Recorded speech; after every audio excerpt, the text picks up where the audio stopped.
Hey guys, this is Comic and today I'm doing a review for All-Star Batman issue 1. And before I start talking about this issue, just want to give you guys a couple updates. Of course, I have Comic episode 157, and that show will review all the comics I read this week in one show, and I'm pretty sure it's 157. I want to make sure I haven't been saying that wrong. Yeah, it's 157. And before I start talking about that, just want to say that the exclusive comics for that are in the description below, and you can check out that episode Friday, so look forward to that. And I'll be annotated when it is posted on Comic Frontline. But let's start talking about All-Star Batman issue 1. One of the more expensive DC Rebirth titles. So far, DC Rebirth has been pretty cheap. But this is a $4.99 book because you do get a lot of story and kind of this better quality cover that you can even see is like kind of softer. It's not as papery, it's a little bit more like cardboardy, the cover, so I like that. It's definitely more quality. So this is a book a lot of people are looking forward to because it's Scott Snyder returning to Batman, even though he hasn't been gone from Batman for a long time. But it's less about, you know, story arc after story arc. It's Scott Snyder able to kind of be risky with Batman because it's not really the flagship book like Tom King's book is. So let's see if I enjoyed this issue.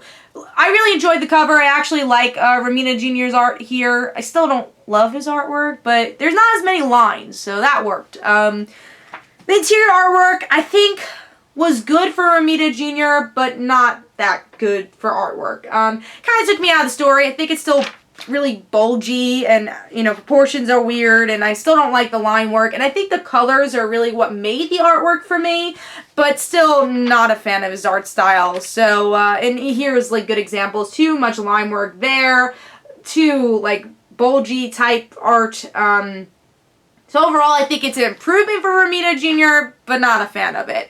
But we do get the second half of the issue, which is really, I would say not even second half, it's like 5 pages in the end, where you do get a little bit more simpler art. It's not great, like here the facial expressions could be a little bit better, it's very bland, but I did like that the artwork is a little bit cleaner than Romita Jr.'s. But let's see what's going on with the story. So the first half of the story is very jumpy. It's talking about kind of the people of Gotham not trusting Batman and being controlled in a way. And it has to do with Two-Face, and you do see other villains show up, like Killer Moth, and Black Spider. So you get a couple of the villains pop in and out trying to kill Batman, and that's pretty much it. And Two-Face is showing, hey, you know, people that you trust can disappoint you, and they're keeping secrets too. And you see Alfred might be keeping a secret.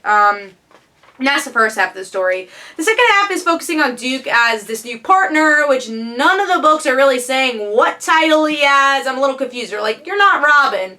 You're not Batman. You're just there playing the same role. I'm still confused exactly why they're doing that, but whatever. I guess we'll see where that goes. I just hope he gets a name soon. That way I could kind of place what they're doing with Duke. Right now I can't.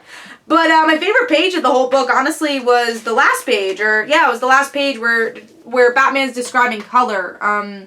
Saying that that Dick always picked blue and Damian always picked green, and I'm glad they added Barbara always pick a purple. And you talk about these different colors, and then your first encounter will always be black, showing that you can face the enemy. And so it's just this training between Batman and Duke.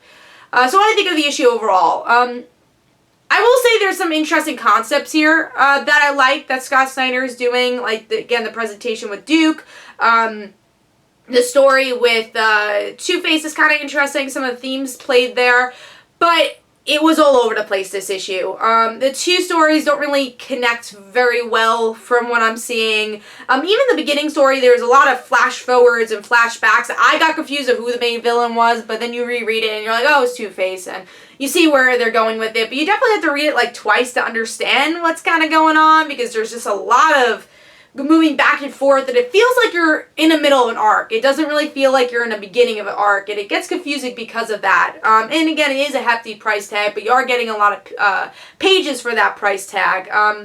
So overall, I was disappointed with this book. I'll obviously pick up more issues to see where it goes because I do like Snyder's writing, but I was disappointed with it. I didn't really like the art, and the story didn't really attach me in any way. Like I said, it was just kind of all over the place and felt like a issue 3 more than issue 1. So All-Star Batman issue 1 gets 2.5 stars for me. Hopefully it will improve for me personally with the next issue. So hopefully you guys enjoyed. This is Comic Uno. Don't forget to follow me on Twitter. Don't forget to like my Facebook page. Also, description below, there are links for my comic book, Like Father, Like Daughter. And don't forget to like the Facebook page of Like Father, Like Daughter. And I'll see you guys later. Bye.